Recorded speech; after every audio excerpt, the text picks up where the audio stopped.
If it means stopping Dracula and the vampire nation, will Logan and the rest of Krakoa be willing to embrace the monster within? Well, let's hop into the pages of Wolverine issue number 12 and find out together, shall we? Alrighty then, so picking up from where the last issue left off, Wolverine is still in France right now hanging out with Louise, the lady vampire hunter from the mysterious Night Guard, who has just recently become a vampire herself. Oops. She waxes poetically with Logan about her newfound bloodlust and how she wishes she could just pluck out the Eiffel Tower and stab it through her own heart if it meant that she wouldn't be a danger to anyone else around her. Wolverine, being no stranger to mentoring young powerful women at important turning points in their lives, tells her to not worry so much about feeling like she has a killer monster inside her. After all, Wolverine pretty much deals with feelings like this every moment of every day, and he says that with enough training and enough practice, Louise can probably be able to focus and direct those negative feelings at people who deserve it, like, oh, I don't know, her old teammates who have now come back as blood-sucking abominations. The call to the dark side is enticing though, especially as Dracula is literally able to psychically communicate with all of his dark children and try and call them home. Luckily, Wolverine is pretty helpful in tuning out these dark feelings by stabbing Louise's old boss through the chest with a giant shard of wood. That'll learn him real good. Now at the other end of the story we have Omega Red, the unknowing double agent for Krakoa and the Vampire Nation. It seems that he's actually trying to make a move for himself right now by going after the human doctor that is helping Dracula synthesize Wolverine's blood into a miracle procedure that will allow the vampires to walk during the day.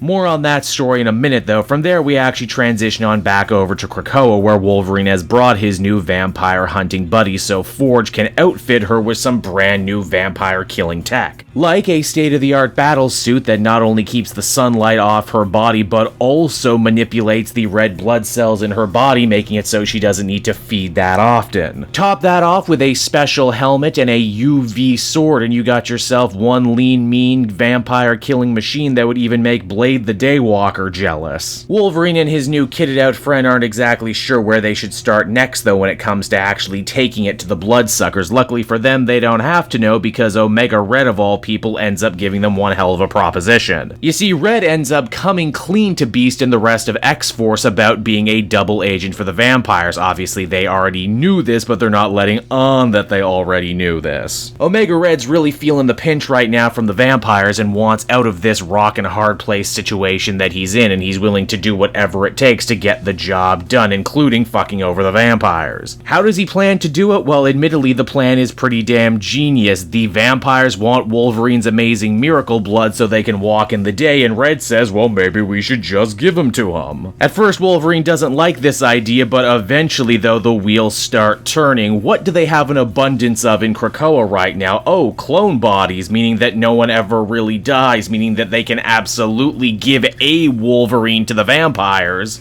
One that would pass the smell and bite test so their human doctor could get to work synthesizing their brand new treatment. Here's the thing though, Beast was sure to taint the Wolverine clone body that they gave the vampires. Meaning that after Dracula celebrates and basically does an undead end zone dance, all of his people start dying from tainted mutant blood. Oops. I guess in this situation they most certainly should have looked a gift mutant in the mouth, am I right? Now believe it or not, the story's not actually done there, as Wolverine and Louise take a trip to Otherworld. You'll recall during the X of Swords storyline we heard about a mysterious dark realm inhabited entirely by vampires. In fact, Wolverine and the others theorize this is actually the place where all vampire kind came from. The vampires here though are pretty laid back. They have blood farms and everything they need to live happy, full existences. They also just kinda happen to be hoity-toity types, aristocrats who believe themselves to be way better than the inbred backwoods Lord Dracula who's running around on Earth. These otherworld vampires actually pledge to help Wolverine and the X-Men take down the Vampire Nation, but they're not alone. They get a little backup from Horseman Death. Once an enemy of Wolverine and the X-Men, now a strange bedfellow in their battle against the living dead. And it's on that note right there the comic comes to a close, everybody. And so that was Wolverine issue number 12, everybody. A fun and exciting conclusion to this ongoing vampire storyline. One that didn't change my life or knock my socks off, but one that certainly didn't bore me either. In fact, if this story has any great sin at all, it's that it only gets really interesting at the very end. The mutants have basically committed an entire crime now against the vampire nation, who are actually recognized as a nation in the eyes of some pretty powerful people. You have to wonder, is this going to have some blowback? Will Dracula and his people run to the UN for help, and if so, what will that look like? Furthermore, what's the deal with Omega Red now? Can he be trusted, or can he just be trusted to betray them just like he betrayed the vampires? Overall, I thought this one was enjoyable enough, and I'm excited for the next issue, which is going to be dealing with the fallout from the Hellfire Gala. Hey there everyone, it's your old pal Cape Joel again, thanking you so much for watching to the end of the video. I hope you enjoyed it, and if you did, why not check out my Amazon link down in the description. Yes, that's right, the Cape Joel channel officially has its own Amazon storefront now. You can pick up a comic or anything else for that matter, and if you did, you'd really be helping me in the channel. So with that out of the way everyone, I will see you again next time. Bye-bye.